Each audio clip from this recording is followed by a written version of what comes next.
See, this is power. This voice, this is power. In anybody else's hands, this is a microphone. In my hands, it's a pipe bomb. From pillar to post and coast to coast, this is The Law. Live audio wrestling. We are live! Your number one source for pro wrestling and mixed martial arts news, interviews, and opinion. We live, we breathe, we sweat, we paid the price to be the best. With Dan the Mouth Lovranski, The cream of the crop. Jason Agnew, Don't make him angered, please. and John Pollock. Where's the producer? Live audio wrestling on TSN Radio. Now it's time for streaming stuff. It's the law. I can't believe it.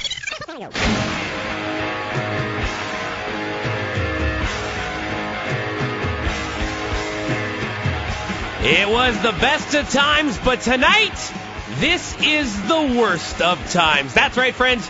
It's the worst of 2011 from the world of wrestling and mixed martial arts. Hello, everyone, and welcome to The Law, live audio wrestling, coming at you live on TSN Radio and online at liveaudiowrestling.com. Jason Agnew here with you, joined by two men who were funky before the Funkasaurus was. That's right, Dan the Mouth Lovranski and John Pollock for 2 hours of pro wrestling and mixed martial arts radio and mouth. After watching Raw and Impact this week, we are fully prepared for a worst of show. Oh, Jake, disgusting, pathetic, deplorable, awful, criminal, offensive, insulting, boring, ugly, and just downright bad. That's where we're going tonight, kids. We celebrated the good bits of 2011. Now it's time to purge our souls of all the stuff that made us wretch all year long in the world of professional wrestling and mixed martial arts. As Jay said, the worst of 2011. But just so the show isn't a complete diss, we also are joined by Dave Meltzer of the Wrestling Observer Extra, and of course a chance at Title Bout Trivia tonight with a very unique prize pack structured to this very program. And as always, and especially tonight, we want to hear from you. What turned you off in pro wrestling and MMA in 2011? We've got our list ready to go, and we want to hear from you. So grab your favorite social platform and get down to it, brother. Gluttons for punishment tonight here on the program, 416-870-1050. If you want to call on in, toll-free long distance, everywhere that you are at 1-855-591-6876. Email into law@liveaudiowrestling.com. At Law Radio is where we are on Twitter, and Facebook.com/Live Audio Wrestling to discuss our choices. And that is indeed what we're going to do, is lay it all down for you to kick things off. Who we think is the worst in pro wrestling and mixed martial arts. That's happening right here, right now on The Law. It's my job now to make sure that we give you the absolute best that the WWE has to offer at all times. I can see by the look in your face, Kevin, that the guy that sent that text from my phone to yours was you. Foxhole, buddy, I got a whole table over there lined up with headphones and pipe bombs just waiting for you with your name on it. And if you want, you can go over there and say anything you feel like. Wait, you want me to do commentary? I want you to do commentary. Can I wear your blazer? You can even wear my blazer. I'm in. First of all, I don't listen to you.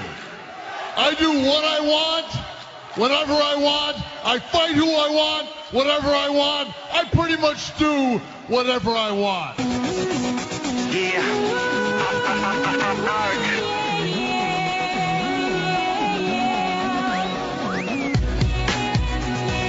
Is this the worst song of 2011, John? Is that why you chose this? Well, I thought it was the worst song, but I didn't want to come in with Friday because that's a little confusing because Right. we're on Sunday. That's true. But this is like universally the worst song maybe of all time. What is this? This is Friday. It's Friday. Oh, yeah. Oh, Rebecca Black? Yeah. Oh, so this is that song? Yes. Oh, but you didn't hit the chorus.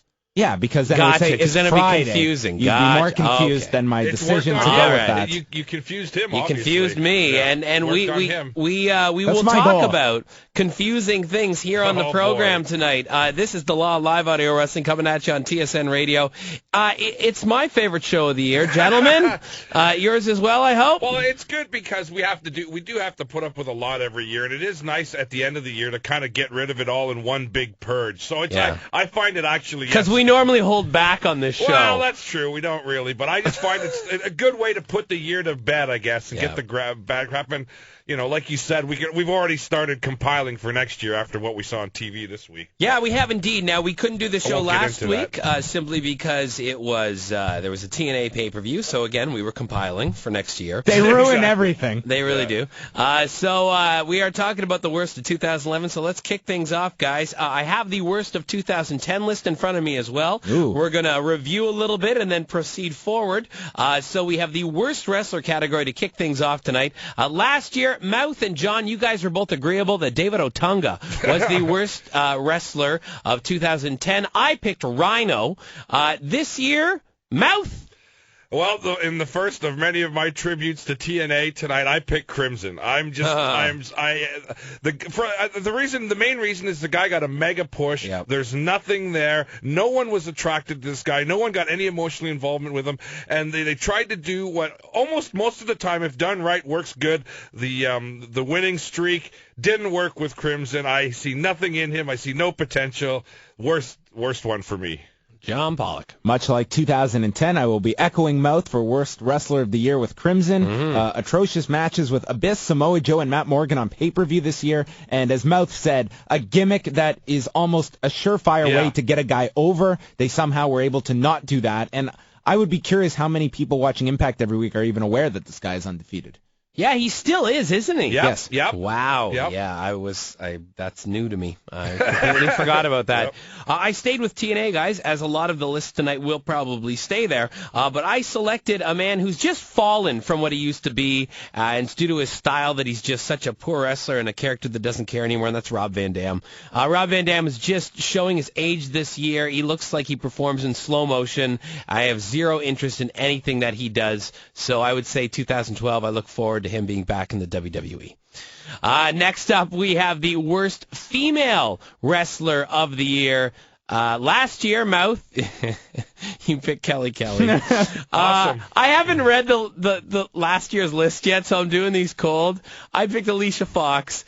John, you picked Lacey Von Erich, who's disappeared. Yeah, completely. I got a feeling Mouth and I might have the same picks, Mouth. I think, I personally, I think it's hat trick. I think all three. I don't see how all three of us can't have this. I have Kelly Kelly again for the second year in a row. I mean, she's just like.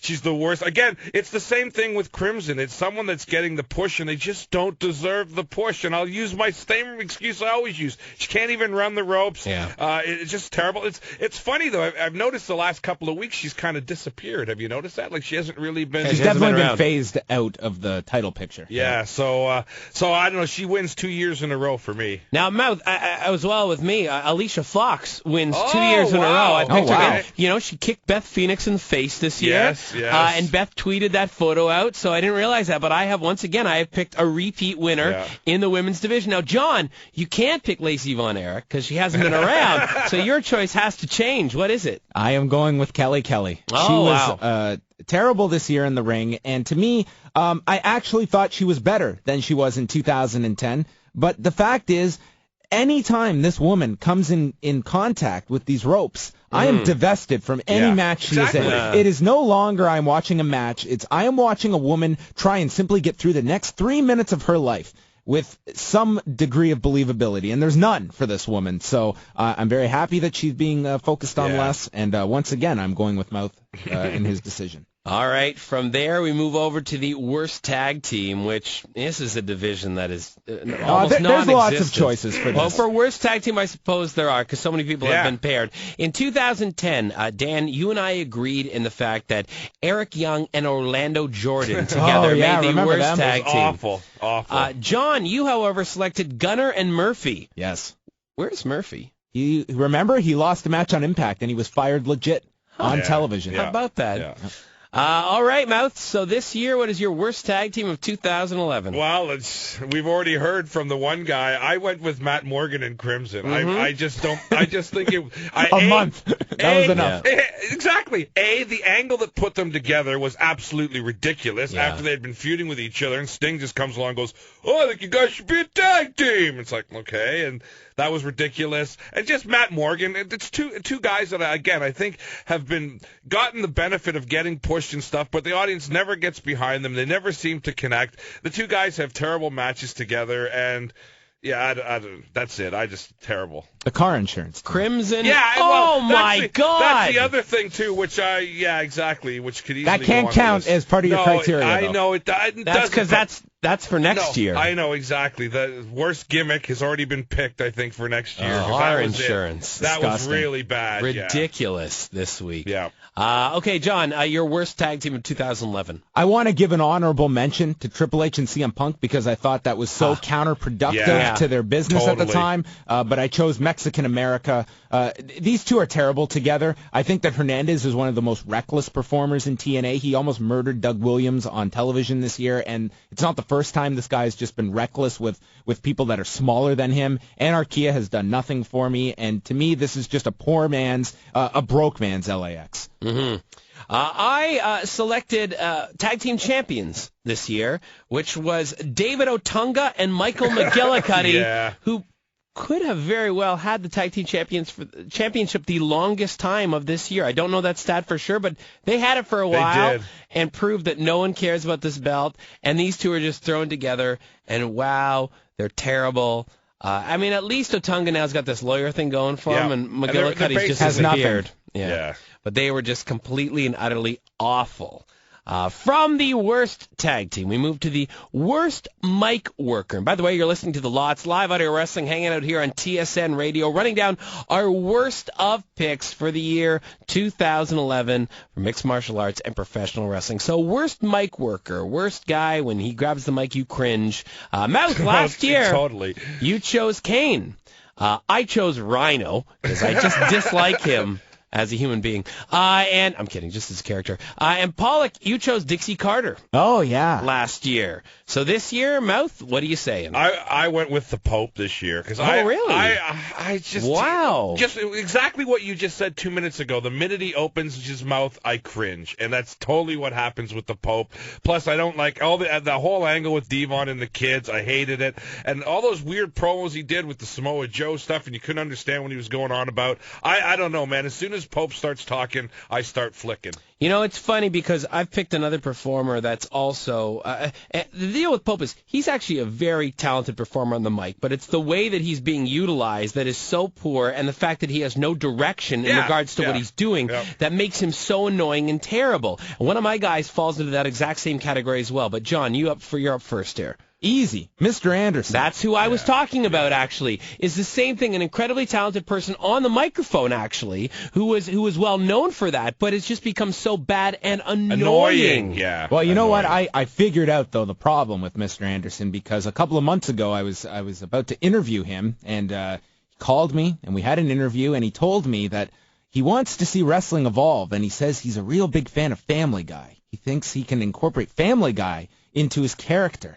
And I was like, okay, random, stupid jokes is a big problem for you. And to me, that's been a giant influence on this guy's character. I just watched the 2007 Rumble this past week for me and Way to review when this guy was super hot. And he's just, that potential has never been realized. And his mic work this year, just channel change worthy. Yeah, absolutely. And the thing is, both of those guys have been given a considerable amount of time on the microphone as well, which is making people turn away. They're just, and you know what? I thought that Ken Anderson really did have something when he did the assholes thing. That's the thing. I see so much potential in this guy, and that's why it's so hard for me to watch. When he was when he had gone off TV and he showed up a few times where he just showed up and he attacked a mortal and he never talked. I thought he was very effective in that role, but then they gave him the mic. Yep, which used to be his strong point, but not anymore. I did have Mr. Anderson in here, but my first choice was John Laurinaitis, because I don't like him. I know that people are turning around on him and kind of liking him now. I kind of like him. I just find because he misses his lines, and it's not. I think it's done on purpose. Though, I don't think it's done on purpose. No, I don't know. No. I think the it is. flubbing, especially the one this week when he did the. I'm. There's no little Jimmy's, just me, Big Johnny. The way he kind of said it. I think that's right. Yeah. That line, but he's just flubbed a whole bunch of things. Just as a performer on the microphone. He did refer to Ziggler as Solf Ziggler. That's right. Yes. Stuff like that, it bothers me, and he's just so stiff, and I don't. It's not getting any better, but now it's become campy, and now I guess it kind of works. It's so bad it's good. Yeah, that's what he's fallen into, right? It is starting to go that way. Absolutely. Yeah. I don't like it. Yeah. Okay, so worst announcer, gents. There's a long line. Let's go through our 10 finalists. Well, last year, both myself and Mouth both chose Taz last year, whereas John, you went with someone who's basically been eliminated off TV this year, and that's Matt Stryker. Oh, that's right. He's probably on NXT. Yes, By the way, 100th episode this week of NXT. Yes, for anybody that cares. NXT will be coming up later in this broadcast as well. Okay, worst announcer, Mouth. He gets the repeat. I mean, I'm sorry, but no one, even Booker T, to me, I can handle. And I actually honestly think Booker's gotten a little bit better over the last a couple of months. But Taz, to me, he's just the same every week. He just makes dumb jokes with Tenay. He never works to move the product ahead. He seems out of the picture half the time. He doesn't even seem to know what's going on most of the time. And I just get you guys know from doing a show like this, you got to do your prep. And I just get the impression from Taz, he doesn't do anything. Right. He doesn't do any prep. He doesn't even sit down and look at the match board when he gets to the arena. He just plops down into his chair, goes through his few one-liners, and I hate listening to him every week. John? I went with Booker T. I just thought he was so his knowledge base was left a lot to be desired for me. The way a match is structured is that the heel will get the heat, but then eventually the babyface gets the comeback. On commentary, it can be a similar formula, but in this, Booker T never gets his comeback. He's always outshined by Michael Cole, and he makes the heel look like the legitimate knowledge base of the crew, where Booker T has no valid comebacks. He's not aware of all the characters. He constantly just walks himself into contradictions, and he's just not aware of basic maneuvers. He doesn't advance the storylines for me. I think the best stuff he's been doing of late has been with Cody, where he is off the desk. So Booker T, to me, has added nothing in that role. Yeah, I agree with you there, and I've got a tie with Cole and Lawler as well, because it's like anyone aside from Matthews on and I haven't watched much of Regal, but I've heard good things, but just the WWE announce team is completely awful. Pretty annoying most of the time. Just awful. Yeah. It's like Lawler's got his own agenda for jokes. Booker T fails at jokes. And the Michael Cole, who's actually an excellent, excellent performer, is just simply cast in the wrong role. That's the thing. If he was in if we still had managers and he was a heel manager, he'd be awesome. Yeah. But, it doesn't work with the announcing. It definitely, not as a lead announcer, it doesn't. Yeah. From the worst announcer, we go to the worst non-wrestling performer. Dan Lovranski, last year in 2010, you chose Dixie Carter. I chose Hornswoggle. John Pollock, you chose Bubba the Love Sponge. Oh. So, Mouth, what is your choice? Again, John, you've been picking people that have just disappeared. See, you get on my bad list. You leave the industry. You're my out. Goodness. You're done. Okay, Mouth. I again went with Dixie Carter. I can't think of anyone that's even...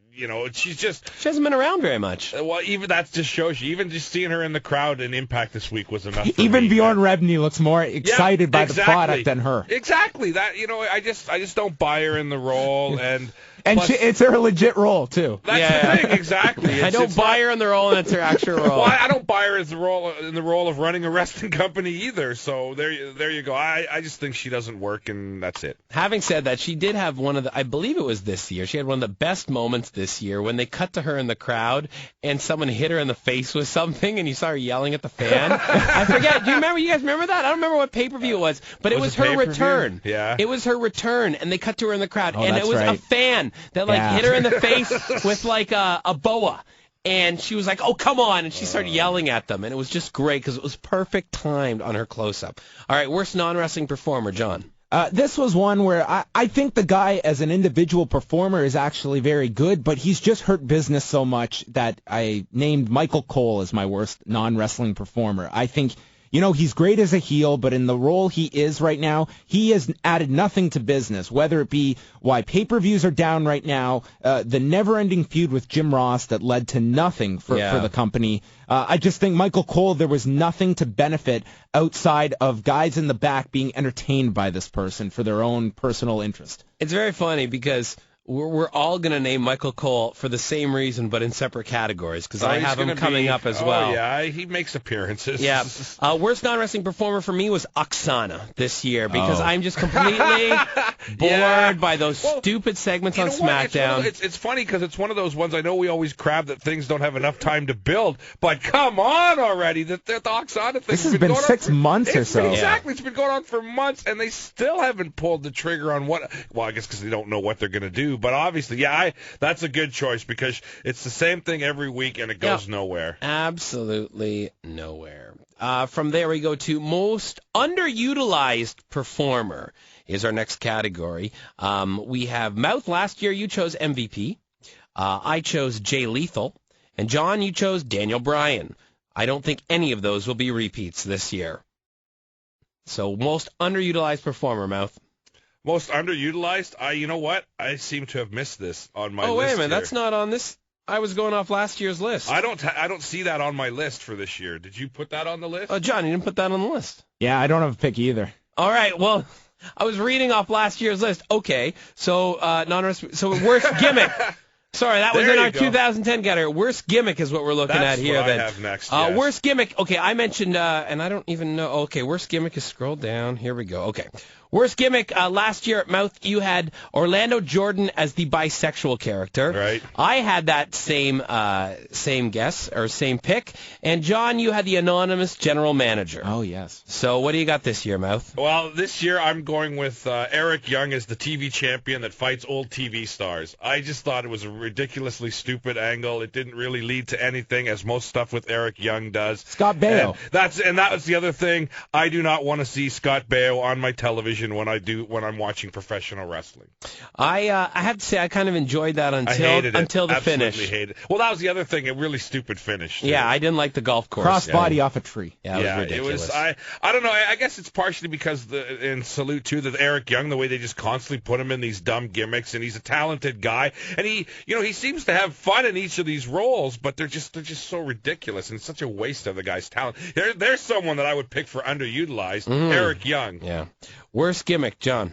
I went with the Bound for Glory Series tournament. A few notes I had here. None of the performers had the same amount of matches. Crimson was the leader, who did not make the Final Four. Samoa Joe had negative points and then took out the leaders. And then we went into the No Surrender pay-per-view with no idea of how the tournament format would end, with them then announcing on the pay-per-view that it would be a round robin, but instead we had an impromptu finals on the show, leading to Bobby Roode winning a 5-month-long tournament and failing at the end of it at Bound for Glory. Yeah. What a horrible tournament this was. Yeah. That was pretty terrible. And it was so easy to book that it could have been great. Yeah. When it was first introduced, I was high on this idea. You were. I remember you reviewing it and saying that it was good, and they gave that whole rundown, and they had stats up every week, and then, wow, did they just, they really dropped the ball on that. But that is another category that is coming up a little bit later. We have the worst gimmick. Now, this is where Michael Cole comes into my list, because Michael Cole has hurt so many people in regards to the way that he is the heel lead announcer, and it works if you're a color commentator, but it doesn't work if you're the lead and you're a heel, because you're also trying to push the product, and it simply does not work. So that's where Cole comes into my list as worst gimmick. I also had an honorable mention to Sting, playing the character, the loony Sting? The Joker slash Riddler slash Jim Carrey impersonator that he was absolutely ridiculous, and I really hated it. So that was one of my worst gimmicks of 2011. All right, from worst gimmick, we go to worst match of the year. We'll take a break after this one. All right, worst match of the year. Last year at Mouth, you had Bret Hart versus Vince McMahon at WrestleMania 26. I made that same selection, and John, you chose Caitlyn versus Maxine on October 19th on NXT. So, Mouth, what's your pick this year? Those women's matches are always easy picks, that's for sure. This year, let's see here. It was an I Quit match It was at Over the Limit, and it was Cena versus Miz. And this was the match. Oh, you hated this. I freaking right I hated this. This is the match where Cena got destroyed for like 20 minutes by Miz and Alex Riley, and then he pops up in the last 2 minutes and wins the match. It was just makes Miz say, I quit in 2 minutes. It was absolutely ludicrous, absolutely ridiculous. I totally hated it. And that's why it's the worst match of this year. I hated John, that match. I gave an honorable mention to Alicia Fox and Beth Phoenix, but the point was I didn't pay for that match. Right. Whereas Jeff Hardy and Sting at Victory Road, we did pay money for that. Yes. This was one of the most embarrassing moments I can ever recall a wrestling company having. Jeff Hardy was in no shape to perform, and yet TNA still sent this guy out to the ring to have a horrendous 2-minute match where the heat was Jeff Hardy teasing where he would throw his shirt into the audience. This was so embarrassing. I can't believe this company presented this as their main event. Yep. And to me, if I ever have to look at the death of TNA, this would be 2 minutes of example A. Yeah, definitely. TNA is where my pick comes from as well, and it will be, they were the worst tag team of this year for Dan Lovranski, but it was that match between Matt Morgan and Crimson. Oh, it was brutal. On TNA Turning Point. Brutal. It was slow They both motion. gassed out They both in gassed 2 out. minutes. It was incredible. They desecrated the Fry Takayama spot. Yes, that's right. They tried to do it, and they couldn't do it with They the got punches blown back up. and forth. Yeah, It was just so incredibly terrible. So bad, in fact, that they had to turn them into a tag team because neither one was trusted to work a singles match. Exactly. So that was my worst match of this year. We still got lots more categories to come, and we run down a whole bunch more terrible moments and people from the year of 2011 in wrestling and mixed martial arts. You're listening to The Law, live audio wrestling right here on TSN Radio. Stay with us. More awfulness to come.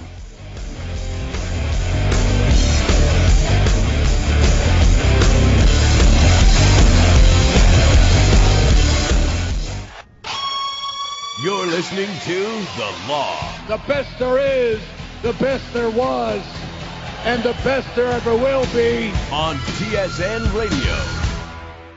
You know what, Pope? You walk out there and you say you're in the community helping with all your spare hours when you're not here wrestling. Well, that's funny because what we saw was you in the back of a strip club at the nickel booth. And then you go to the back and you ask the boys, you say, please donate to my charity to give goods for the needy. And then finally, you go out to the local shelter and you scoop up all these puppies and you say, I'm buying these for the orphanage, for the children, because Pope is for the children. But the funny thing is, we go around to all the orphanages, and they don't have puppies. They're not walking dogs, Pope. And you have 35 noise complaints at your house this week.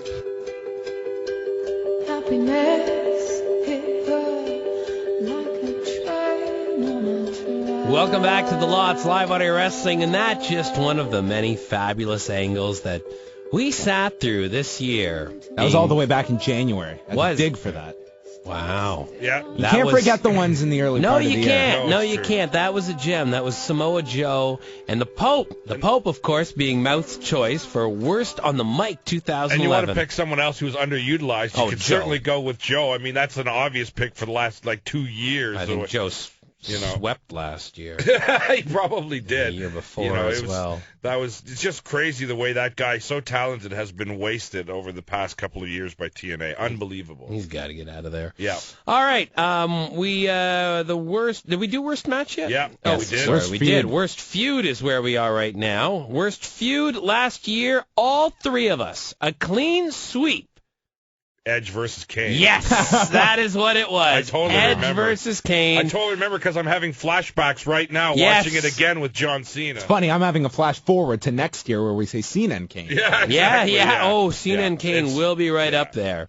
All right, so who is it this year, though, Dan Lovranski? Your worst feud of 2011. I went with Michael Cole versus Jerry Lawler. It's just friggin' so annoying. As you know, we've talked about all the reasons how Cole is counterproductive to the product, and this I just thought an absolutely ridiculous feud, taking an announcer and a legend and just turning it into a joke and making it such a big focus too for WrestleMania. I just hated the whole thing. I always hate angles that involve announcers, unless it's done right, like the Cody Rhodes and Booker thing. But this was not done right. Initially, I think it was. It was okay. I think that's one of the reasons I hate it even more, Jay, is because it kind of started out as like a half-decent idea, but then just turned to crapola pretty quickly. You're right, because number one, it went on for way too long, and then it involved, it's my pick as well. Yeah, okay. And it involved Jim Ross, and it never ended, and now everything's fine. Yeah. They work together every week. That was the worst part, exactly. At the end of the feud, they just went back to sitting at the desk and don't even really talk about it. Nope. Ridiculous. Is this yours as well, John, or where are you headed on this? No, actually, but, kind of. I gave honorable mentions to Joe and Pope off the top, as well as Angelina Love and Winter with the zombie storyline that the two had. Yeah, that was bad. That was atrocious. But I went with Michael Cole and Jim Ross. I thought that there was no positive to this. This was booked for the audience of one in Vince McMahon. Yeah.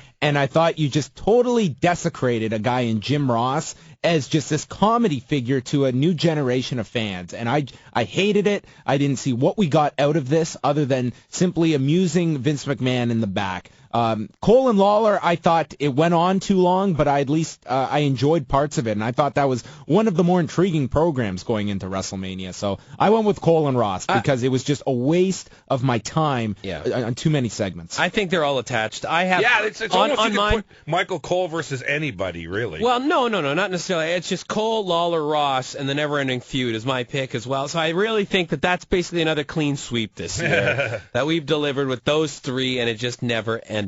Next category is they really dropped the ball on ... fill in the blank. And as I look for it from last year, which I can't seem to find, so let's just get your picks for this year. They really dropped the ball on what this year, Mouth? This one, I know there were some outside factors, and it was a rough ride out of the gate, but I really think they dropped the ball on Sin Cara. I thought, I think, I know it was rough and rocky, but I think there was the suspension issue, and then they by creating the second Sin Cara, to me that just took everything out of the water. And that angle didn't even have a proper finish. They blew it off quickly, and it just became footnote when you had a chance to create another Mexican star, which is what they wanted to do. Rey Mysterio's been injured for so long, and it looked like Sin Cara was going to come along, and it just as soon as it let the slightest bit of trouble and it fell apart, they just abandoned it, and so that's my drop the ball, Sin Cara. John. I went with Mick Foley's return to the WWE. Oh, yeah. I thought they killed him in his first segment back where they did This Is Your Life with John Cena and his dad, and Bull Buchanan was out there, and it pretty much told the audience that, listen, this guy is from the past. He's a joke, and he is not going to be put in any kind of serious situations. The only return we have seen is him playing Santa Claus, and it's clear that, we had Mick Foley on this show a few times this year, and he talked about having plans that he had kind of presented for WrestleMania. They clearly have no interest in using this guy in any kind of role that is to be taken half seriously, and I think it's a complete waste. Why is this guy back? I think there's a lot of value to Mick Foley, and for someone like Triple H to think that this guy is just a joke, I find that very amusing, considering that Triple H was considered a joke when they first put the title on him, and it was a program with Mick Foley that put him over the top as a legitimate top heel. That's exactly right. They really dropped the ball on, in my opinion. I give honorable mentions to Christian as champion, who had a 2-day run this year, which was ridiculous because the fans were loving it. Alberto Del Rio, in general, there was no evolution to this character. They waited way too long to give him that title and then did nothing with him in Mexico. But they really dropped the ball on CM Punk. It was the hottest angle in years. And then all of a sudden, he's teaming with Hunter. Yeah. And he's happy about doing commentary. That whole little package that John cut off the top of the show, I was excited about wrestling for a few weeks and one pay-per-view, and then it all came crashing down. So that entire angle, I really feel they dropped the ball on that angle where it could have been done so much better. So it was like both my best and my worst angle this year was that one, all in one. All right, the worst angle. Oh, by the way, last year they really dropped the ball on Mouth. You chose the booking of Samoa Joe and the push of the Hart Dynasty. I chose the Bret Hart comeback and Hogan and Bischoff coming back to TNA. And John, you chose Bret Hart versus Vince McMahon and the feud that ensued there. Now we're going with the worst angle of the year.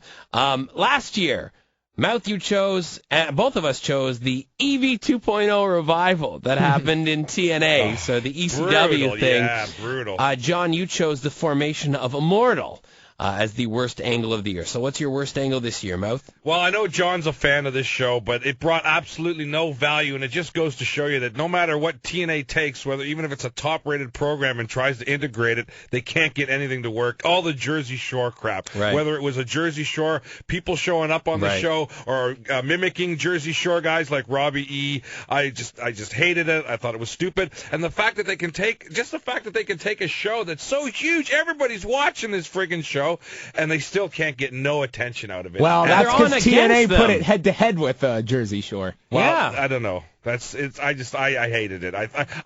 It's just not the type of stuff that I want. Again, it's not what I want to see when I turn on wrestling. Worst angle, John?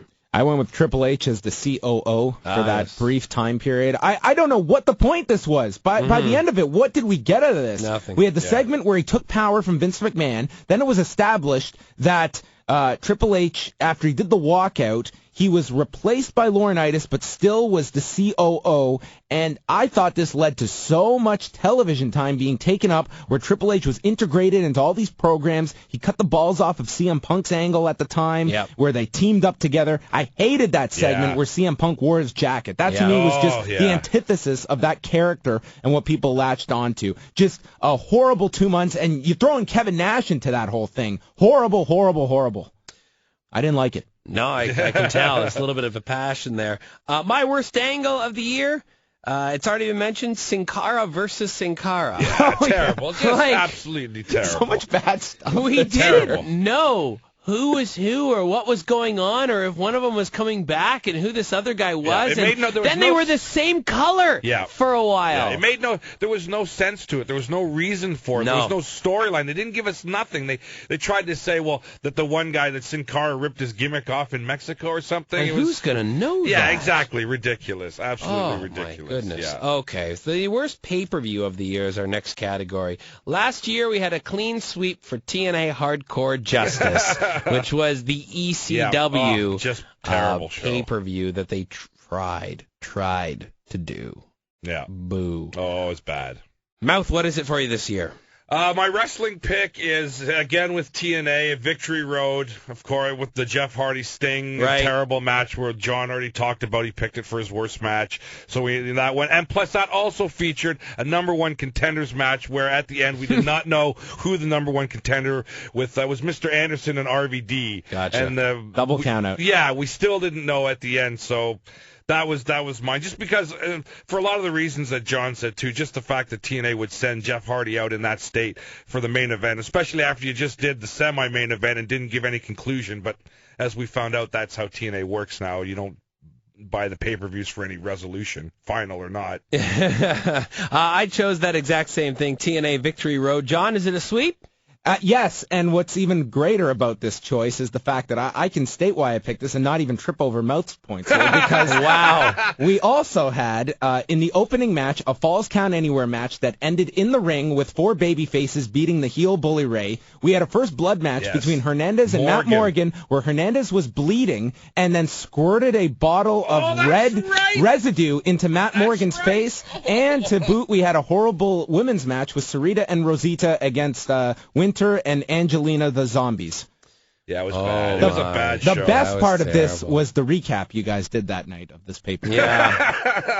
I forgot about the ketchup squirting part. Oh, that was so brutal. Well, clean sweep right there we go. Okay, so let's move it on over now to the worst mixed martial arts pay-per-view. Toughest category. I'll say, man, I had... Well, last year, Mouth, you had UFC 112 Invincible. I had the Impact FC pay-per-view, The Uprising, which I believe was the one that started where the ring announcer completely forgot what he was doing. Yes. Doing the woo. And then also, John, you had UFC 112 as well. So, worst... This was hard, man. I didn't decide on this till today. It's tough when Anderson Silva doesn't stink out the joint. Yeah, well, no, there were a couple stinkers, though, on this. I went for UFC 130. 130 just because it features my worst match of the year as well. Just not a good show, and I'll save it for my worst match. Well, now that show, because I have it on my list as well. I have a tie here, but UFC 130 would have been Rampage Jackson versus Matt Hamill on top. Yeah, and Mir versus Roy Mir versus Frank Mir yeah. on that card as well. John, what else do you have there for worst MMA pay-per-view of the year? You know, I am not a fan of the new Strikeforce. I think it's very counterproductive to what Zuffa has been trying to do. So I went with the Strikeforce Melendez versus Masvidal one that we just saw. On top of that, we have the Cyborg win over Yamanaka, which is obviously very tainted now. And to me, just the whole feel of Strikeforce is just really diminished. What the UFC is really built upon is not being boxing, where you have multiple champions and all these questions. They are all about answers, of solidifying who are the top guys. And now you've created this promotion that you have stated is not a feeder organization, and we're to believe that there are equal champions in this organization. No when way. the talking points out of every Strikeforce show is, why are we not seeing these guys fight the best guys in the UFC? And it just felt like this Strikeforce promotion I'm not a fan of, and this show just felt it was significantly below what Strikeforce was, and I feel the plug should have been pulled, and instead we're going to see another year of this promotion, and at the end of the year we're going to be wondering, is Showtime going to renew again? Okay, you see, I didn't realize that qualified. Because we were talking worst MMA pay-per-view. Oh, that's right. And that's not I a just pay-per-view. qualified big shows as. Okay, so I would have probably found something in Strikeforce, but I didn't know Strikeforce qualified because they're not doing pay-per-views anymore. We should do shows actually for MMA. Yeah. But I also had UFC 130, 100%. I had on there, but along with that, UFC 119, which was Penn versus Fitch and Bisping versus Rivera. I believe that's the one where Bisping spit into the corner And had an illegal knee in there. Yeah, too. it was Very horrible. dirty fight. It was really dirty fight, so that was up there for me. Now we move on to worst promotion of the year. Last year we had a clean sweep. All three of us chose TNA. And this year we all chose TNA. Yeah. I didn't. No! Wow. I did not choose TNA this year, guys. I went with TNA. I did too. Yep. For all the points that you just mentioned in your last... Oh, wow. Your last Strikeforce. Yeah. Because Strikeforce has no meaning. It has no anonymity. And you know what Strikeforce is? Strikeforce is SmackDown. Yeah, that's what Strikeforce really is. They're owned by the same company. Yeah, and nothing matters anymore. Yeah, and it's all the second-tier guys. It's the second-tier guys or guys like Melendez and King Mo who are locked on there, where you could be making tons of money with King Mo versus Quentin Jackson, but you can't because he's locked onto this contract. Or are they going to move him? They moved all their good guys off there. Strikeforce is completely and utterly meaningless, should not even be in existence. And I'd rather see the good guys, the guys that have name value, go to UFC, and the other guys go to Bellator and build their names. Right. They have 3 titles right now that are vacant from guys that have moved over to the UFC. Their divisions are very, very thin right now, and best case scenario is you build them up, and what is that going to take? You're going to be diluting your divisions from the UFC, and then you're just going to want to see these guys fight the guys in the UFC. Right. That's natural that you're going to want to see the 2 best fight one another. Yeah. That's just common knowledge. So I don't know what the plan is here, business-wise, of how people are not going to be upset with this, even best case scenario. I'm just not a fan of what Strikeforce has become. And that's why it's my pick for worst promotion of 2011. Yeah, totally valid. Okay, so from here we go to a category that I do not choose from, and that is... No. Oh, where are we? Worst TV show. Sorry, you know what? I got 2 lists in front of me, and they're in wrong orders. Okay, worst TV show. Last year, we have... No, we didn't all pick the same thing. I was going to say we all... Mouth, you picked WWE NXT. I picked WWE NXT Season 3. John, you picked TNA Impact. This year, Mouth? Well, since I don't watch NXT, I can't pick it. You can. No, I have to at least watch it. I don't watch NXT at all. I don't watch it either. I might the 100th episode this week, maybe. I don't think so. No, I'm not picking that either. But probably not. I go with Impact. Yeah. Yeah, it just continues to give me a headache every single week. And the sad thing about Impact, too, is that every once in a while they'll have a good show. They'll have a wicked show where, they've done some good. Leading into the Bobby Roode thing, they did some really good building on the TV show. But and then all of a sudden the next week, much like this past week with insurance ads with your main guys incorporated into the program, it goes back down the crapper. So Impact, because there always seems to be a little bit of potential, and then it goes down the crapper again. John, Worst television show. I went with Impact as well. I mean, they had their best 2 months were October and November, but I can't give 2 months a reason. And the show still had its problems. At the end of the day, nobody buys these pay-per-views. So to me, that is the indication of a show being a failure in pro wrestling, because it should be designed to sell tickets and sell pay-per-views, and it doesn't do either. Well, at least they're on pay-per-view, and we do pay attention and watch them, which is something that we don't do for WWE NXT Redemption, which is a show that started under the NXT moniker in regards to eliminations and games, and has just kept going now. It's been on since March. Yeah. 100 episodes, or I guess not 100 episodes of Redemption, but like it just keeps going and going and going, so now it's just become another WWE property. Where they make fun of it on the air. Yes. They make fun of how long it's been going on for. It's just, so it's really, ridiculous. really bizarre. Why would you watch that? No, exactly. There's a wedding this week. Did you know that? Yeah. Why would you watch? It's a wedding this week. You know? So that is mine, WWE NXT Redemption. Hey, you're listening to The Lots live audio wrestling right here on TSN Radio.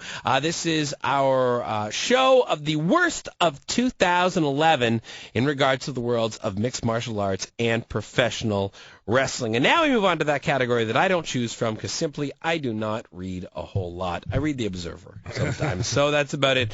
Worst book. Now, last year, Mouth, you chose Crossroads by Dustin Rhodes. And, John, you chose How WCW Killed Vince Russo by Vince Russo. So, guys. That was brutal, yeah. You both have read a lot this year. What are your worst wrestling or MMA books of this year? Well, there are two that stand out for me. And the one, it's a given it's going to be crap, and that's Linda Hogan's book. It was terrible. But the one I went with, because I was really looking forward to it, Ghost, written by Paul Heyman, and this book was a piece of crap. And that's Brock Lesnar's autobiography, Death Clutch. Absolutely terrible. I hear it's coming out in paperback soon. Stay away from this book. It's Brock Lesnar, he's one of those celebrities that hates being a celebrity. And the last thing you want to read in an autobiography is a guy whining about being left alone. You know what? You want to be left alone? Go live in the Canadian wilderness somewhere. Don't write a book about how you want to be left alone, and we'll leave you all alone, okay? Thank you. All right. That is his worst book of this year. John? Well, at least Brock Lesnar became a celebrity because of his own merits. And Linda Hogan, who billed herself as Linda Hogan, did the opposite, where she complained about not being given enough attention in Wrestling the Hulk, My Life on the Ropes. If ever there's been a cash grab for a wrestling book, this is it from this woman. Cash grab. I don't think she got much cash out of it. You know, divorces suck, Linda, but you know what? The guy cheated on you. That's unfortunate. Let's move on. And this whole book, she's now trying to transition into like a self-help motivator. Yeah. This would be the last person I would go with for life advice. And this book, to me, just disgusting how open she was about this, just trying to cash in on the last remnants of that Hogan name. It was and brutal. That is our prize tonight. So you can win that tonight. Yeah. That's what you can win tonight in Title Bout Trivia is that book. But we're also going to give a TLC DVD, so it's not all terrible. All right. Okay, so from worst book, we go to worst DVD. Worst DVD of the year, and we have Mouth. Last year, you chose the Bobby the Brain Heenan WWE hated DVD. It. So just totally not. Didn't do enough for the man. I chose WWE Top 50 Superstars of All Time, and John, you chose WWE Studios Presents Knucklehead, starring The Big Show. And I watched that, so I can confirm that was very terrible. Good. All right, so what's your worst DVD of a very strong DVD That's year? the actually, thing, yeah. guys. But this one, the concept, I'm just like, this is friggin' stupid at this point in the game. Greatest wrestlers of the 21st century. Yes, that's mine as well. well. Come on. I mean, did you watch it? Yeah, it was ridiculous. We're 10 years in. Come on, you just don't do that type of DVD at this point in the game. Stupid. Yeah. John? I think this guy's been doing some of the best work of his career over the last few months, but this man does not warrant a 3-disc set, and that is The Big Show, A Giant's World. Right. I don't know how they put together a collection of best of matches of The Big Show. Well, I went with Mouth's choice here as well, WWE Greatest Stars of the 21st Century. I watched this. I put this on while I was doing something at home and was just amazed because the people that they interviewed for this were like Santino in character. Yeah. Caitlyn was an interview. Caitlyn. Yeah. Yeah. Wasn't it? This is the most screen time this woman has ever had since NXT, and she's a character. Well, it's like now her little bits on SmackDown now. Yeah, it was just absolutely atrocious. Yeah, all really done in bad, character, and really that's not bad. what I wanted of the WWE. And just a dumb idea. It's freaking 10 years in. Come on. All right, let's keep going here. Worst mixed martial artist, I believe, is what we have next. And last year, Mouth, you chose Kimbo. I chose Gilbert Evel. And John, you chose James Toney. This year, Mouth? I went with Mirko Krokop this year. He lost He lost both of his fights, and one was to Roy Nelson, for God's sake, who's in my worst fight of the year. Mm-hmm. So and plus just because of high pedigree, big legend, big reputation, really did nothing this year. John, I went with Overeem, but I went with his older brother Valentine. Overeem, who was part of the Strikeforce Grand Prix. Now, he did defeat Ray Seffo in the opening round, but I exclude Ray Seffo because that guy is a kickboxer. He is not a mixed martial artist. And how Overeem got into this tournament, it's clear, much like Linda Hogan, benefiting from the last name, lost to Chad Griggs, where he gave up due to strikes, where he has now been given the nickname the Tin Man because he has no heart. So I went with Valentine. I went with Jake Shields, who has just had a terrible time since coming over to the UFC. He's lost 2 fights this year. His first one to Georges St. Pierre, in which St. Pierre, of course, is great, but he beat him with one eye. And then he fought Jake Ellenberger, in which he walked into that fight as a favorite and just got destroyed. Now, Jake Shields has had a hard year outside of the octagon, and it might be an unfair choice, but just moving to the UFC and looking absolutely terrible this year. And we should qualify. We're breaking down Major League MMA. Okay, yes. We're not talking about rank and file fighters fighting, in bars. Yeah. From there, we go to the worst MMA fight of the year. And Mouth, last year you chose Silva versus Maia, Anderson Silva versus Damian Maia, UFC 112.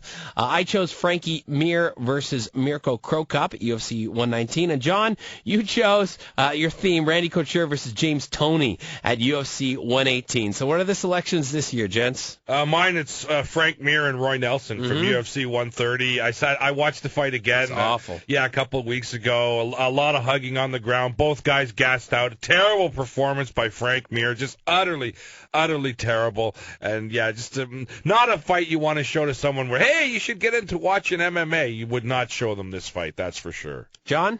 We wouldn't show them this fight either. This was a smaller fight. It aired on HDNet. Titan FC 17, Bobby Lashley against John Ott. In all the years I have watched mixed martial arts, I have never seen a man gas as Bobby Lashley did in this fight. I thought this man might have a heart attack here on HDNet. It was clear that this man is carrying too much weight, and against a guy the caliber of John Ott, horrendous performance by Bobby Lashley. I had Alistair Overeem versus Fabrizio Verdum. This is from the June 18th Strikeforce, in which Overeem wanted to stand. Verdum did not want to stand, laid on his back. Yeah, terrible. It was absolutely atrocious. And I believe it was the main event of that card. I think it was the main one in event, Dallas. And it was just a complete and utter joke. Now Overeem recovered, and Verdum signed by UFC after that as well, which fight Roy Nelson. We'll see what happens. Yeah, that's coming up next pay-per-view, I believe, UFC 143. Yeah, February 4th. Yep. All right, and finally, our final category of this rundown is the WTF moment of the year. So this is basically, did it make you embarrassed to be a wrestling fan, or just made you stand back and go, well, you know what the letters stand for. Yes. Mouth, last year you had Big Show unmasking CM Punk on TV. Oh, yeah. Remember that? I hated that, yeah. I had judging problems in MMA or Hulk Hogan taking a dump on Twitter. Yes. Well, the first half of that one, you could even pick this year. This never mind, this weekend for that matter. Yeah. Well, no, Judd has been reffing this weekend. Strikeforce, the one a couple weeks ago. And Pollock, you had homicide, unprotected chair shot to Rob Terry on Impact from last year. So what is it this year, guys? What's the WTF moment of the year? Mine is not so much an embarrassed to be a fan, but it was one of those ones where I went, oh my God, you got it right, you got it right, you got it right, you got it right, you got it right. Oh, you wrecked it.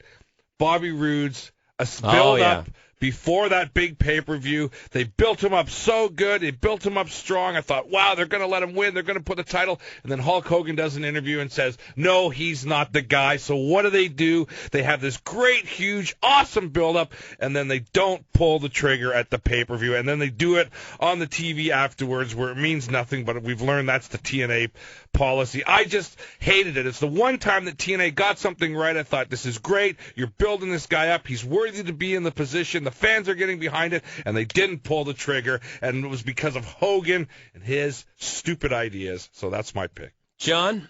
CM I feel Punk, so much better now. The Rebel who teams up with the Authority Triple H. I thought this killed CM Punk's momentum at the time. He's recovered somewhat, but I was just baffled by this combination of putting CM Punk together with Triple H, just completely against the character he created. It is a bad one, but it is lucky, like you say. He has actually recovered a bit. Like, that's, to me, is the most amazing thing, is that he's actually gotten to a point now where he's, back up kind of where he should be after all that crap they put him through. Now, mine was a little bit different, but it was what made me just sit there and say the words. Yep. Went to TNA for this one, and it wasn't necessarily that it was bad, is that I was just in disbelief it was happening, and that's the pay-per-view that happened in Philadelphia where Hulk Hogan main evented, and we went back to 1985. Yeah. And all of us sat there and went, oh, what's going on? And that was my WTF moment of the year. And that wraps up all our category choices for this year for the worst of 2011. Now we want to know what you guys think. 416-870-1050 is the number to call on in. 1-855-591-6876, toll-free long distance. We're going to be taking your phone calls in this second hour. Along with that, when we come back, I'm going to be welcoming Dave Meltzer from the Wrestling Observer newsletter. And in that segment, we'll get you caught up on all the news because there has been a whole bunch of stuff going down. And yes, we will talk Funkasaurus. We'll talk a little bit about Jericho and all the craziness that happened last night as well at UFC 142. It's The Law, live audio wrestling. Still got a whole nother hour for you right here on TSN Radio. I am a real American. Fight for the rights of every man. I am a real American. You're listening to Live Audio Wrestling. Let's take a walk on the wild side, and as the ladies say, doo-doo, doo-doo. On TSN Radio. It's time! It's time! Time to renegade.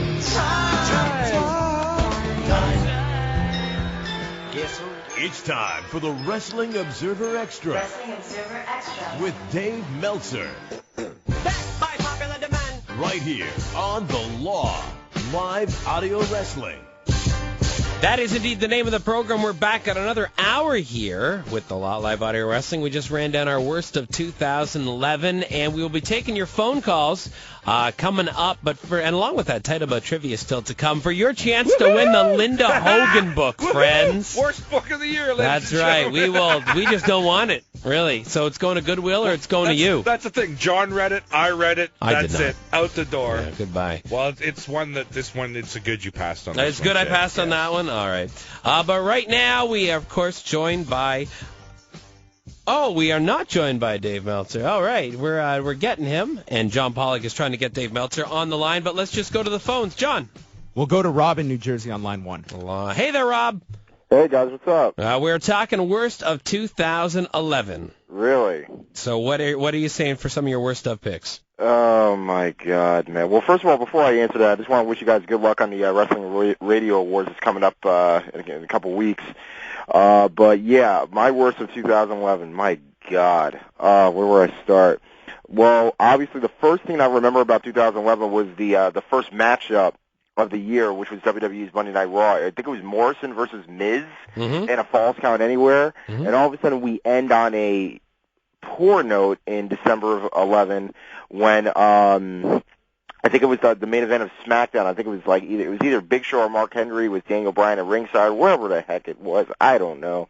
I don't care. 2011, for me, the only thing that really sticks out in my mind, what was good, was CM Punk. Yeah, well, of course, that was definitely one of the best and one of the worst at the same time. It touched on both sides. Yeah, but at the same time, you know what I mean, as far as like worst, which I know you'll definitely come to in later in the program, is like, and he's actually growing on me, and it's really scaring me. Funkasaurus himself, the Funk Man. Well, and it's just like, for me, like at first, obviously, just like you guys, I was so PO'd. It was just bad, but then all of a sudden, I started to think, and I got curious. Remember when Rikishi used to be called Fatu? Mm-hmm. I started to realize that when that first came out, that gimmick, nobody cared.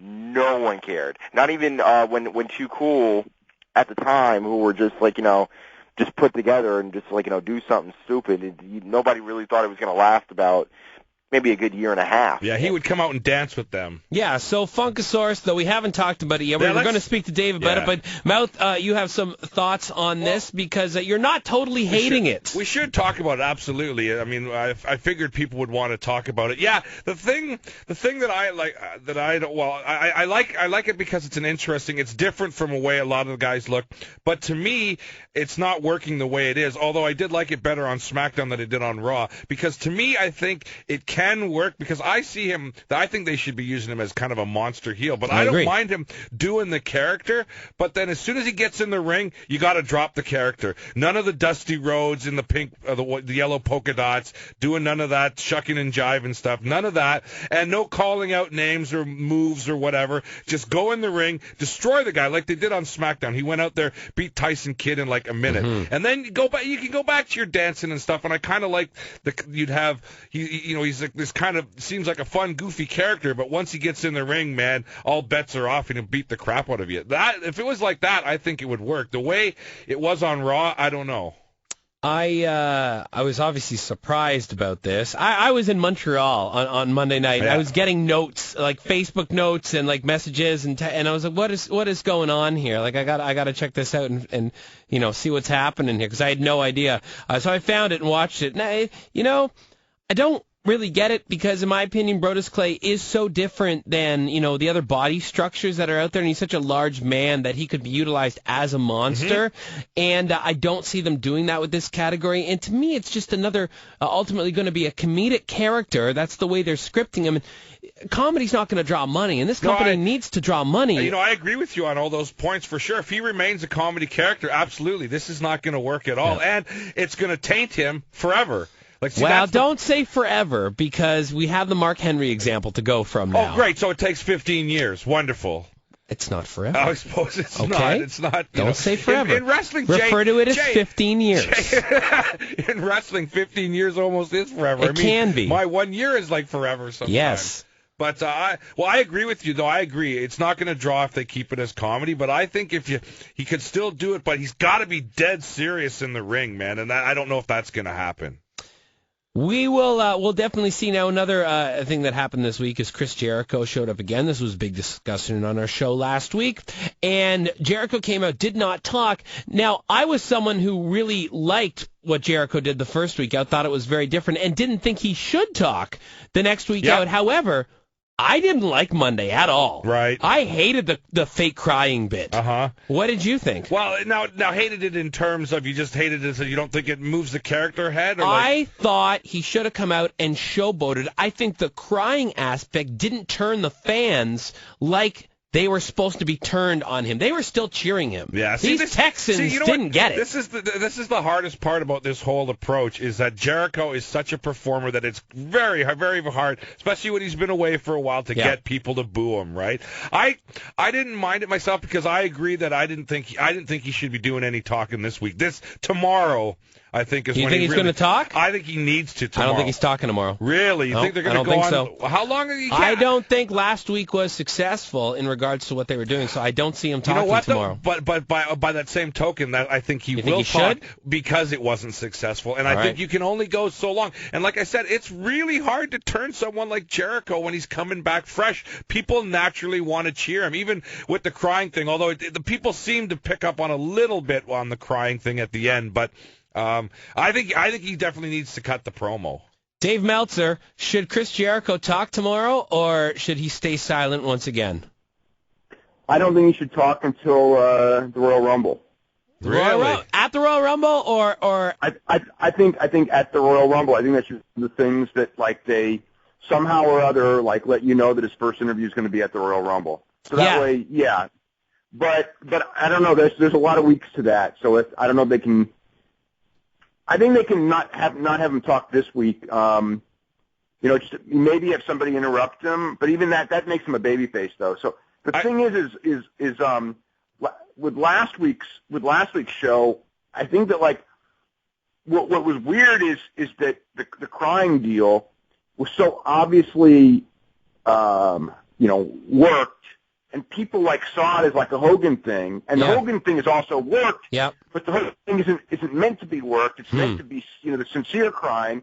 And he was doing it so over the top that you could tell he was trying to be the opposite of Hogan. But the people took him as the exact same thing as Hogan because perhaps they'd never seen anyone do that before. Well, the thing is, when you're in a ring, it's been told to wrestlers, especially before TV, is that, you got to play to the person in the back row. So obviously you're exaggerating a lot of what you do. So if Jericho goes out and exaggerates the crying, the fans just did not get this week, in my opinion. So I'm hoping that because it's Jericho and because he's done so well with angles in the past that he has helped along to book, that they'll let him do what he wants to do. So I think ultimately he's not going to want to talk tomorrow.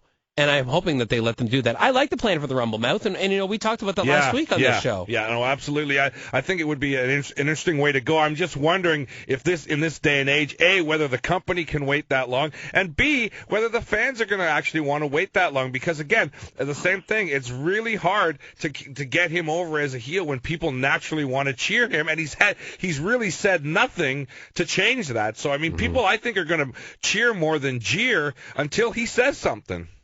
Well. I believe this week if he doesn't talk, they'll boo him. Let's hope so. Where are they? Where is Raw tomorrow, guys? They're in Anaheim, so I don't know what that means. Okay. Right. Texas kind of meant they weren't going to get it as soon as other places. But that's just me saying that. And go ahead, let me get the heat on the boards. I don't care. But Anaheim's a little bit smarter, I think. By the way, welcome to the program, Dave Meltzer. We now have you on the line. Thank you for joining us. We were just mentioning the Funkasaurus. What's your take on Brodus Clay making this debut? Good, bad, or we don't know yet? Oh, I think it's good because everyone's talking about him. I don't know if it's going to be good in 6 months. It might be one of those characters that wears out, but I think short term good, and long term, it reminds me of a prelim act. So long term, I don't know, but right now, I think he's going to be hot for a while, just as the novelty of that thing comes out and everything. People liked it. It got over really big at the house shows this weekend. So I mean, so good. It could be one of those ones where maybe they just want to introduce him as a baby face, and I don't know, maybe he freaks out or something in a few weeks or a couple of months and goes heel with it or something. I mean, I don't have much problem with it, but I don't want him fooling around in the ring. If he's going to do this gimmick, cool. But when you get into the ring, you got to just destroy the opponents. That's, I think, to make it work. He was definitely not doing that at the house shows. No, the house shows it was a complete comedy act. Wow. Because on SmackDown they really did seem to push that. I mean, he went out there, beat Tyson Kidd in like a minute. So I thought, okay, maybe they're going to go that way. Well, I think the thing is that eventually he's going to be, they're going to change from the character when this one kind of wears off. But and again, and I'm sure it's a work in progress, like everything they do. It's like if it's successful, it might go a year or longer. If it's not successful, maybe it'll go 4 months. I think that I think when they sense that the fans are wearing out, and that's when they'll make the change. But I'm sure they'll make the change at some point. Is it one of those gimmicks, Dave, that's going to taint him like for good? Like he's never going to be able to climb any higher because of this, or will he be able to move up the ladder? Man, I don't know. I think it's going to be a challenge for him to get past a certain level with this gimmick. Yeah. I don't see it as a main event. I don't see it as a main event gimmick. I mean, but the one I think of is when Charles Wright was the Godfather. I see it as something that you open the show with. Everybody knows the gimmick. It's everybody fun. likes it as an opening match thing. Right. But but as far as was the Godfather, people remember the Godfather sort of fondly, and they do remember him. But could you have ever really main event with that gimmick? No. Yeah, right. Dave, this is our worst of 2011 show that we're doing today, and we've run down. Oh, it's gonna be a long show. Well, here's the thing I wanted to ask you. I mean, as someone who's obviously engulfed in pro wrestling and MMA, when you think of worst of 2011, what's the first thing that pops into your head? Like, what is that moment or that angle or that match, or what is it for worst of 2011 in your opinion? Jack Ryder changing the tires. That was 2012. That's 2012. You got to hold on to that. Yeah, Write it down. I think, you can't pick Matt Morgan and Crimson in an insurance ad, okay? You can't pick that. That was something, too. Oh, man. I think that it's a whole year worst of, and it's, Michael Cole and Daniel Bryan. Michael Cole and Daniel Bryan? Oh, did we lose him? I think we lost Dave. All right, John, work on getting Dave back there. Oh, what happened there? John has now held on to him on the line. Okay, that was a bit of a cliffhanger there. Yes, Michael Cole. But again, Michael Cole keeps coming back to the fact that he's just, by that character being a heel, obviously, not only is he hurting his own character, but he's not putting over a group of other characters, which is the lead announcer's role. Exactly. So that's not there. Therefore, you're not getting the elevation of stars that, are to go to the top of the card. That's why you're dealing with Cena over and over again, and you're dealing with Orton over and over again. You're dealing with such a stale product, and we have is Dave back? Yes, we have Dave Meltzer is back on the line. Hi there, Dave. Yes, I'm here. Okay, so you're saying Daniel Bryan and Michael Cole as your worst pick moment of 2011, or? Well, just the whole thing of just taking a guy and just burying him and burying him and burying him, and now going and putting him in the main event, with Daniel Bryan, and he's been so buried that no one takes him seriously in that role. And then Michael Cole, just the whole thing of, I just think that role as your lead play-by-play announcer, the Michael Cole gimmick to me was never good, but I got it until WrestleMania because they were working the feud with Lawler. Right. But once WrestleMania was over, the thing has just gone downhill, and it's past its peak, and now it's just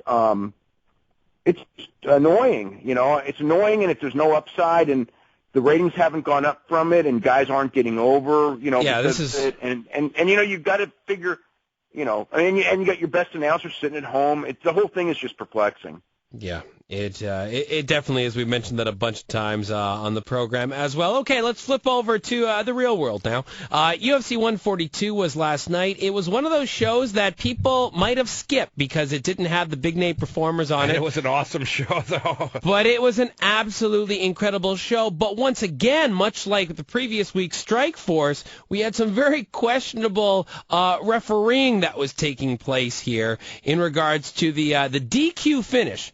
This is not wrestling. This is MMA. We got a DQ finish that happened between Eric Silva and Carlo Prater. Dave, this was very strange to watch. What's your take on Yamasaki here? And also the way Joe Rogan dealt with Mario Yamasaki. Yeah, a lot of people are criticizing Joe Rogan, but I'm not. I think that's because he was asking the questions that the guy at home want to know the answer to. We're watching this guy. We watch this guy obliterate a guy in seconds, looking tremendous, and then he somehow gets a loss out of it. We have to get the thing, and then when it's over and he explains it, we got to get the slow-mo, and you look at the slow-mo, and it was like there was one shot. I mean, I just felt it was, technically there was a shot behind the neck. I mean, the back of the head. But, I mean, every time there's a flurry, there's a shot. They're never called. Okay, even if it was not intentional. I mean, it's clearly not intentional. So at worst, you could say it's a no contest, and I'm not sure. The problem is the guy was done. I mean, the guy was finished, probably even before that shot. Yeah. So, Eric Silva's not being treated, it's not that bad in the sense that Eric Silva got his win money, and UFC regards it that he won. So even though it's a loss on his record, it's really not that big of a deal. But I just felt that, if you're watching that and watching the way that thing went down on television, if Joe Rogan hadn't have done what he did, you'd be, you might not be madder, but you'd be more confused. And I think that his job is to make you less confused and to see, okay, was this a good call or a bad call? I mean, he definitely threw Mario under the bus, but Mario made a bad call there. And I'm a strong advocate, and I've been all along, that you should be able to, if you're a referee, and it's a split-second thing. You don't have the luxury of everything. If there's something on the finish, you can't do this for something in the middle of a match, but if it's on the finish of a match, and you can watch the replay on that big screen and see that you made a mistake, you should be able to reverse your decision. And I think that he should have gone in there. I don't know what, I have to find out myself from UFC. I know in Nevada a referee can reverse a decision, but they were in Brazil, and so it's not under commission rules, it's under UFC rules. My belief is the UFC would have allowed it, but I don't know that as a fact. But if it's not, UFC should let the referees know that, like, look, if there's something really confusing and something like this, look at the replay. They have replays in football. Look at the replay. Make the right call. Yeah, I think. And in this situation, the right call is Eric Silva should have won that fight. Yeah, I think it's definitely time for that to become a factor. They have to look at replays and stuff like that.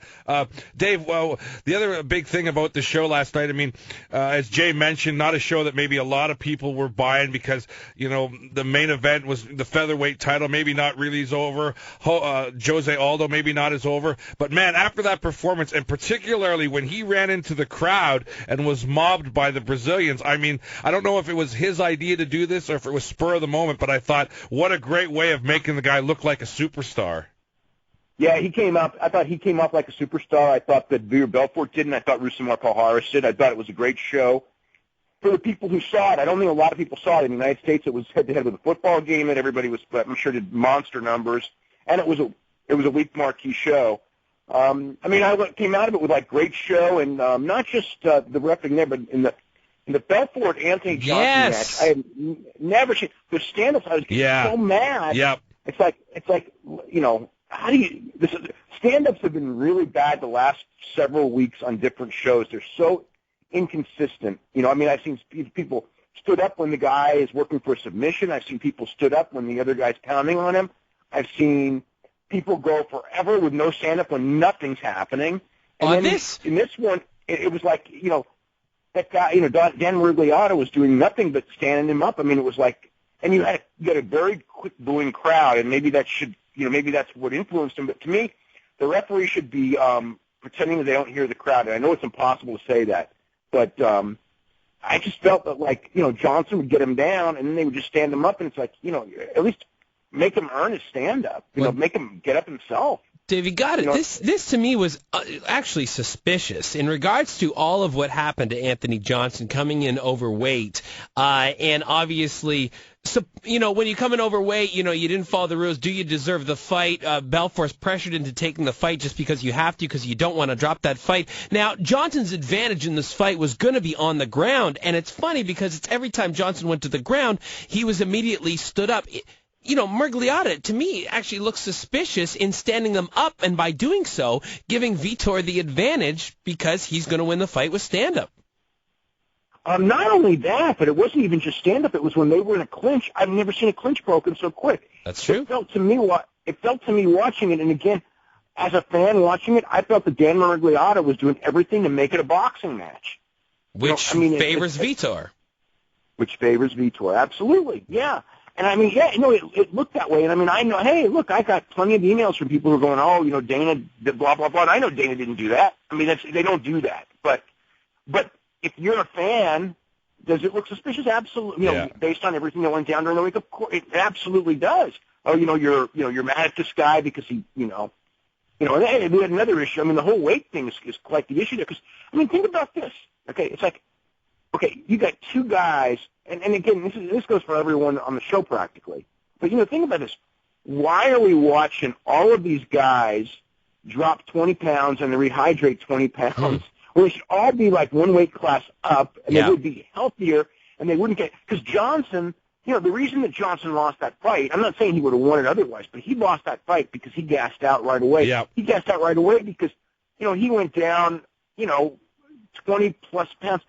You can't go to whatever number he got to, whether it was 187 or 191 before his body shut down. You can't have your body shut down on a Friday morning and then go into a fight on a Saturday night, having put on 30 pounds and done that to your system and shut down your kidneys. And it's like he should have never fought. And I don't know what it's probably going to take some doctors or something, but and it's something that's always been done. I mean, but it's like every single person on these shows. I mean, not everyone, but 90% of the guys on these shows are all dropping anywhere from 15 to 25 pounds to make weight. When if they all just moved up a weight class, we would have better fights. Yeah. They would all have more stamina because you can't do that to yourself without taxing yourself right before the fight. Yeah, it's everyone wants to be the bully, but when everyone does it, no one's the bully. Even Johnson was only, for all that screwing up that he did, he was still only 6 pounds heavier than Vitor. I mean, Vitor was 205, 206 by the time the fight started. Yeah, it's very, very bizarre and an odd way of thinking that everybody seems to have. We got to wrap up this week, Dave, but what is in the Observer? Talking about the weight cutting issue, talking about the ESPN piece, which was this weekend on, fighter pay. We're going to probably do something on the tag team title. What the hell happened there? Yeah, it changed today. Yes. It changed today. By the way, they're having a rematch tomorrow on Raw. So they can flip really it back? Weird. I mean, I don't know. Maybe I don't think so because I always thought the title was going to Primo and Epico to put over Rosa, and there's other things going on obviously with Evan Bourne and Kofi's kind of. I think Kofi's kind of become his career's kind of sputtering because. They're mad at his partner. I don't know what's going on, but, you saw that Kofi Kingston match with Daniel Bryan that went all of a minute on Monday. Yeah, like a minute, exactly, yeah. Yeah, so there's something, not good. I mean, I feel real bad for, actually for both Kingston and Bourne. They're super talented guys, and they're just kind of nowhere right now. All right, Dave, well, we look forward to that, and we look forward to chatting with you once again next week at this same time. Okay, have a great week. Great, thank you very much. That is Dave Meltzer from the Wrestling Observer newsletter. For information on that and all the news of the week, you can check out WrestlingObserver.com. Lots of audio and definitely worth the subscription if you're into the world of wrestling and MMA, which you are because you're listening to this program right here. Duh. And as Ernest Miller's music takes us out, might as well. That means, isn't that what, I guess Brodus is kind of your Ernest Miller Flash Funk hybrid there? with some Dusty Rhodes thrown in as well. Yeah, I always think of Flash Funk, especially with the girls, because he had the girls and stuff. But in the ring, he was definitely doing polka dotted Dusty. That he was. More on that and the worst of 2011 when we return. Still got another half hour right here on The Law, Live Audio Wrestling.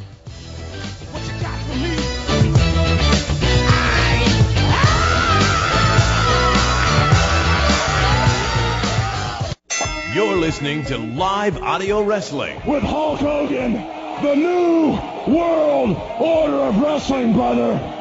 We will destroy the whole wrestling business on TSN Radio. TNA's Victory Road pay-per-view. Now, we kind of knew going into this pay-per-view, they weren't putting a lot of energy into it. They didn't announce most of the matches until this week's TV. Tommy Dreamer grabs a giant stuffed toy. Everyone missed their cues. Tommy Dreamer's got a blow-up doll. This match was awful. So even though it was Falls Count Anywhere, they had the match end right in the middle of the ring. Jeff Jarrett is the heel because he loves the kids, and Kurt Angle is the babyface because he showed up with an axe at a wedding. And there's your booking, ladies and gentlemen. The heel got beat by 4 babyfaces. I hate Ken Anderson's promo. And then Hernandez went down, of course, to do his blade job, which is the cue for the TNA cameraman to go in for a close-up. Hernandez wins, even though Hernandez is standing right there and he's got blood on his forehead as well. He squirted him with a ketchup bottle, Jay. Yeah, so at this point, I got up and left. Number 1 contenders match, of course, doesn't end with a proper finish. They're both counted out. Forget about the $45 you spent tonight on the pay-per-view. Watch Impact for free on Thursday, and we'll tell you what happens in this angle, too. Sting grabs him, gives him Scorpion Death Drop, pins him. 1 minute, match over, done. I feel sorry for anybody out there who friggin' paid to see that pay-per-view. I really, really do. I don't like to sit here and encourage internet streaming, but holy This is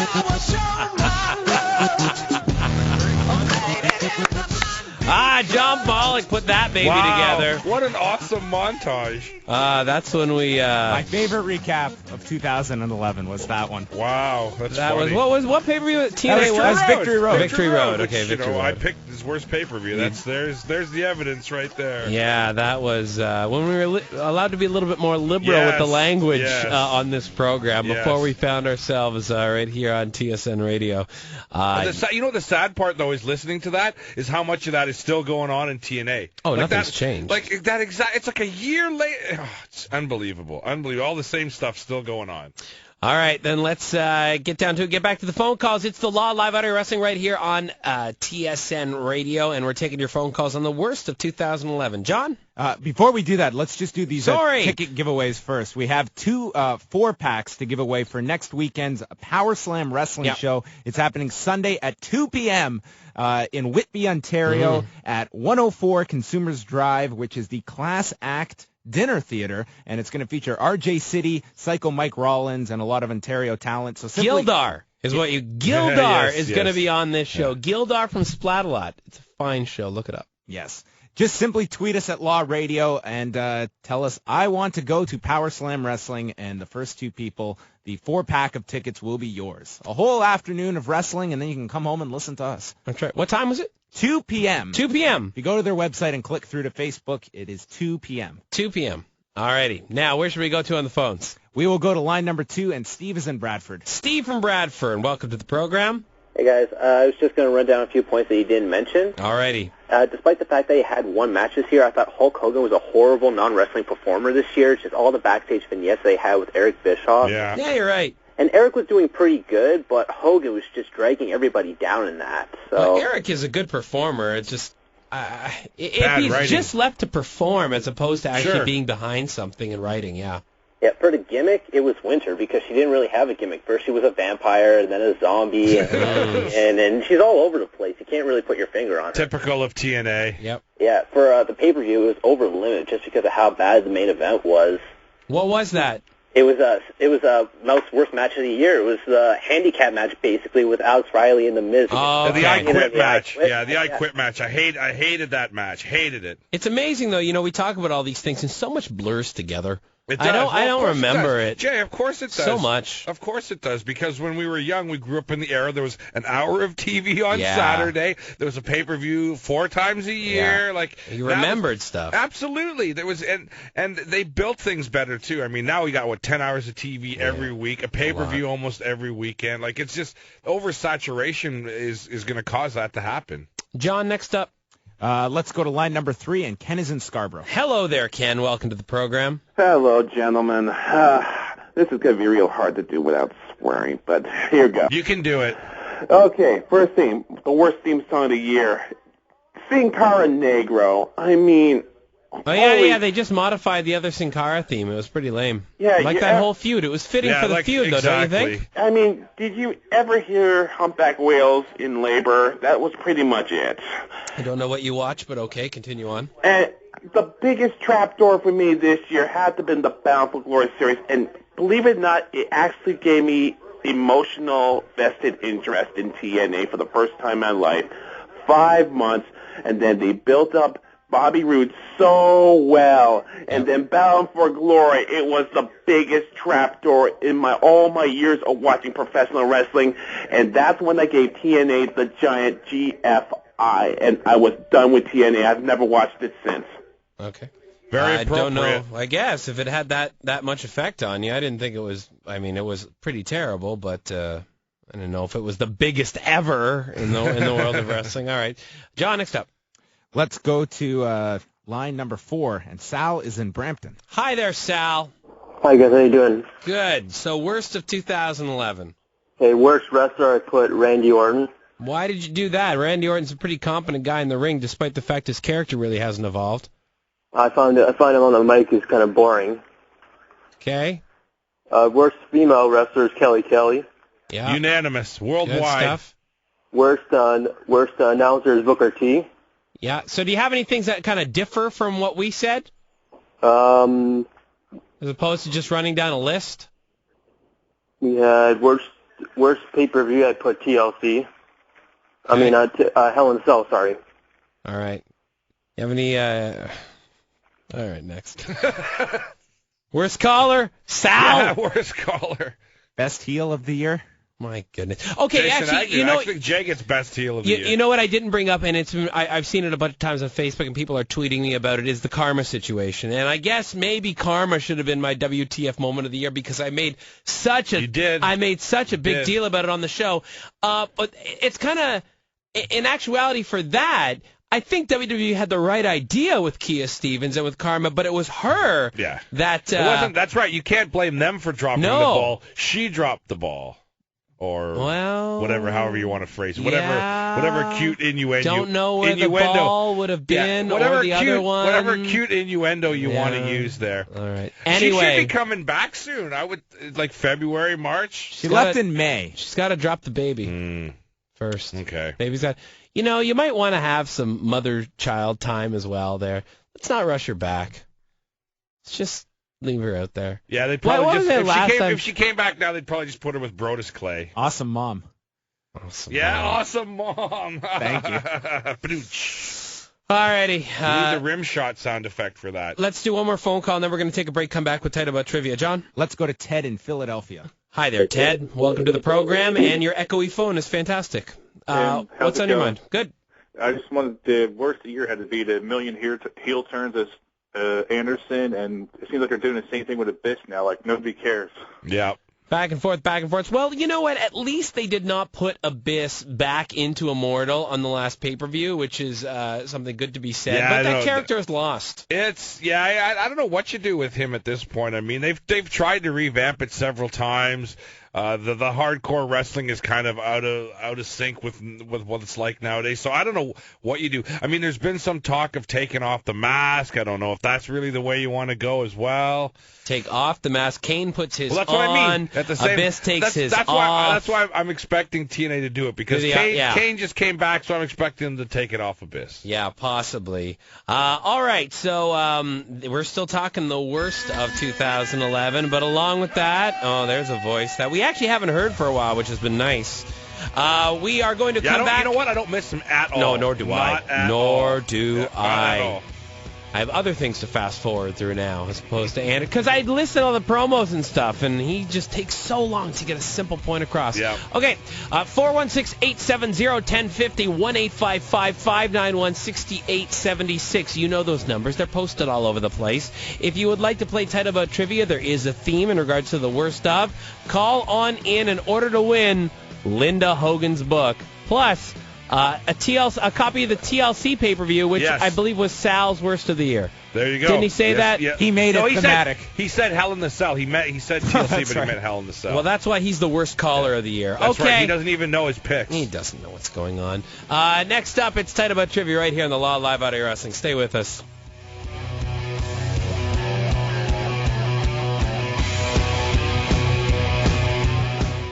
The Law on TSN Radio. Well, ignoring the moves and the holds is damn insulting to the athletes, the wrestlers, not the entertainers, in that ring. Wrestling lives here. This is extreme. And now, it's time to begin our first bout of the evening. It is the greatest sports and entertainment spectacular of all time. This bout is one heck of a ring-ding-dong dandy. Every time you think you got all the answers, I change the questions. Go one-on-one and get it done. Nice shot, baby. This is live audio wrestling's Title Bout Trivia. Woo, woo, woo. You know it. You know, I'm almost embarrassed to have that voice in the Tight About Trivia intro now, considering what happened on Monday. With Zack Ryder? Remember that one for our worst of show for next year, because that changing the tire and Kane segment was absolutely atrocious. No, there was very little. Raw was really terrible. Like, it was worse than Impact this week, I think. Honestly, Raw was really, and I don't think the Brodus Clay was the lightest of the stuff. Oh, I agree. Brodus isn't. We don't know if it's bad yet. Yeah, exactly. Whereas the stuff like the Jericho thing didn't really work, and the stuff, and plus just this week was filled with all that stuff that just makes it so obvious that you're watching a show and it just doesn't make any sense. Like, there's a cameraman back there watching him jack the tire, and I hate that stuff. Ultimate stuff. Warrior in the mirror and blah blah blah blah. Yeah, I hate that Me stuff. Too. I just hate it. Changing the tire was just. And any big and now that we're back with a big angle with Kane too, it's just like brutal. And it's promo. Sorry, Jay. All right, we're gonna do Tight About, and then you can continue to rant and rave. We got other callers on the line. It was too. It was, yeah. Well, it's appropriate we're doing worst stuff show. Okay, John. Who are the combatants today? We should have kept Sal. Line number 1, we've got John from Oshawa. John, all right. Taking on Ray from Maryland on line number 2. All right. John. Yep. And Ray. Yep, I'm here. All right, don't be stupid. Here we go. We have, you're playing for the Linda Hogan book, gentlemen. Along with that, we'll throw you a TLC DVD. First person to get 2 right wins this, and it's baseball rules. So the guy at the bottom. Okay, so here we go. John, you're first up. Christian won the World Heavyweight Championship this year, but then in a terrible booking decision had it taken away 2 days later. At which pay-per-view did he win the title at? Was it A, Extreme Rules, B, Vengeance, C, Bragging Rights, or D, Over the Limit? John. Extreme Rules. Yeah, you got it, man. You know. I got to eliminate that sound effect. Okay, Ray, here we go. Who did Christian defeat for that title? Was it A, Randy Orton, B, Alberto Del Rio, C, Rey Mysterio, or D, Big Show? B, Alberto Del Rio. Very good, gentlemen. All right, question 3. Back over to you now, John. What event was it that Jeff Hardy showed up in no condition to perform at and thus had an 88-second main event with Sting? Is it A, Against All Odds, B, No Surrender, C, Turning Point, or D, Victory Road? Victory Road. Yes! And what a victory it was. Yeah, thank you for listening. All right, Ray, over to you now. Got to get this to stay alive. The epic Matt Morgan versus Crimson battle took place at what pay-per-view? Was it A, Against All Odds, B, No Surrender, C, Turning Point, or D, Victory Road? Ray. Victory Road, B. No. I'm sorry, it was not Victory Road. It was much later than that, and therefore fresh in our memory. Ray, it was Turning Point is what I was looking for. Thank you very much for playing the game. A good effort, but not quite there. John, congratulations, holding the line, and you will be able to sink your teeth into reading a Linda Hogan You know, the more I think book. about it, shouldn't the loser be getting the Linda Hogan book? Yeah, it would be funny if we sent, and we made him write a book report. You have to review it for the website. All right, you got more piss and vinegar in you? No, I just was saying, I just really thought it was funny that the worst of we were planning the worst of, and I sit down and I watch most of the shows on today, Sunday. right? I watch it all at once, so I'm fresh for tonight, and I watch Raw, and I'm like, fresh. Boy. I don't know if today was exactly. making you fresh. Stank a little bit. Raw, terrible, and then I watch SmackDown, a little bit better, and then I go to watch Impact, and terrible too. Yeah, just not a good week. Not a good week early in the year here. Well, at least next week you have the 100th edition of WWE NXT. Yeah, maybe we'll see. Watch. We'll see. I don't know if that motivates me or not. There's a wedding apparently. I think Johnny and Curtis. boy, Is Johnny Curtis getting married? Wrestling and weddings. Hey, there's always a great combination. They go well together. Oh, boy. Let's go back to the phone calls. John Pollock, who is on the telephone. By the way, if you want to talk, 1-855-591-6876. All right, John. Line number 3, we've got Joe calling from New Jersey. Hello, Joe. Hey, how you guys doing? Good. We're talking about terrible things that happen in wrestling and MMA. What's on your mind? Well, you guys, I know you guys didn't have like anyone for underutilized, and I just thought Samoa Joe and TNA. Absolutely. Oh, yeah. Yeah. No, for sure. You can totally pick Joe. You can. It's unbelievable. A guy that talented, the way he's wasted. You know, he's just. It's just unbelievable. I thought they were going to put the belts on him in Magnus. They didn't even do that. No, they didn't. And that tag team's actually turned out okay. I actually don't mind those two guys together, considering they both really don't have a place. Do we know how long the Joe's got left? Like, it's still major, isn't it? I don't know. A couple of years or something? Maybe John would know, but I believe that's been asked over and over, and that's just me asking myself because you know if he got out of there and went to WWE, and you know for him it would have to be a thing like when Dustin Rhodes left TNA and he was all fat in TNA and wearing a garbage bag. Then he showed up in WWE after a couple months. Wow, did he get himself in shape? Yep. Joe would have to do that, but his in-ring work would be great. Could you imagine him getting in there? Daniel Bryan, CM Punk, Samoa Joe. He's worked all those guys. He's worked almost every guy on the roster before. You know, it would be fresh, and you know what? Joe would be motivated to do that. Yes, I think Joe would get himself cleaned up if he was going to the WWE. I'd love to see it. It would actually. You know what? I would actually like to see Abyss in WWE as well. Really? I Yeah. would. I would be curious to see. He's a big guy. I've been very curious to The only see thing that is for a Vince while. would completely change the character, Yeah. right? Because it's not his thing. I guess so, but I would be very curious. You know, a big scary monster for the kids that really Yeah. scare the kids. Yeah. Not Kane, because Kane's, stagnant. Kane's done, yeah, exactly. But, Kane's someone done. who Kane is on retirement row as well, I It would think, be, you know? There you go, and bring Abyss in, takes out Kane. There you go, get him over. New guy. Be interesting to see. Yeah. But I don't see that happening. I think he's locked in for a while. Okay, let's go Yeah, he just resigned, I believe, Abyss. Oh, what an idiot. Yeah. All right, next up, John. Let's go to line number 4, Andrews in Scarborough. Hello there, Andrew. Welcome to the program. Thanks, guys. How's it going? Good. All right. You guys are probably going to hate what I'm about to say, but I'm going to say it anyways. Yeah. Well, before Something about Triple H here's being deal. the best wrestler of the year. Yeah, you called the show, and you freaked out at one point when you called the show, and you're calling back now. Now, if you're going to give a serious answer, that's awesome. And if you're just going to go on about Triple H, I'm going to hang up on you. Okay, I'm not going to go on about Triple H. Okay. I don't want to talk about him right now. Good. Yay. Okay, so I found myself falling out of wrestling, and the Kane segment got me totally back into it. I find it very interesting what's going on. You like the Kane stuff? Why do you like the Kane stuff? Because I've heard this online. I've had a couple people say to me, "Why do we crap on Kane so much on this show?" Personally, I don't find it that interesting. But give me your opinion in regards to why you do like it. But he's taking out Cena, and I hate Cena with a passion. And he's taking out Ryder. I don't like Ryder at all. And just Kane's new look. He has a new look. He just looks awesome. I just like the whole thing that they're doing with him. The look's not new. They just went back to the old look. It's not really. It's like same as the old boss. It Nothing could be really considered different. refreshed, I guess. I mean, initially there was a little bit of intrigue with it, but you really like the Ryder segment this week with changing the tire? No. I didn't like it. I like it when Kane took him out.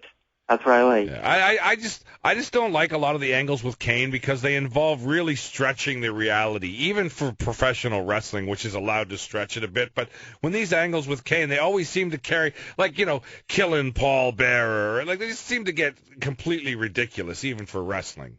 Yeah, he is mentioned a lot in the worst angle of the year type thing because they do get so farcical. But I guess you could kind of say that about Taker stuff and the bizarre kind of paranormal stuff that they do with Taker, right? But Taker's kind of kept more serious. That's never done in in a comedic light. Yeah. And to me, The Undertaker, it builds to a match at WrestleMania, which is 9 times out of 10 the most anticipated match at WrestleMania. Cena Kane, I'm literally dreading for the Royal Rumble. And plus, we know this is just filler till he gets to Rock, till Cena gets to Rock. Like, this is just a filler feud, so that makes it even worse because tough. Yeah, exactly.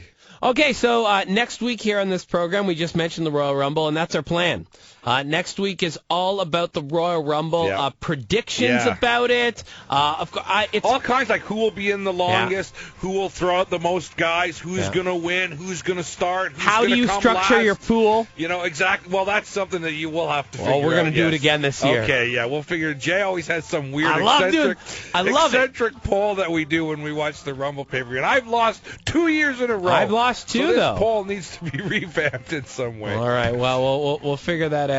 Royal Rumble, of course, 2 weeks from now. Along with that, we didn't talk that much about the UFC show, but Dan and John did do an entire program last night, 2 hours about UFC 142. So if you get the chance, go to liveaudiowrestling.com and get all the details in regards to what happened and the stuff we were talking about with Mauro Yamasaki, which is a very bizarre decision. It was a really good show. It was definitely a show worth checking out. I know it was off the radar for a lot of people, but if you want the recap and stuff right after the fact, John and I did it all. It was a very good show.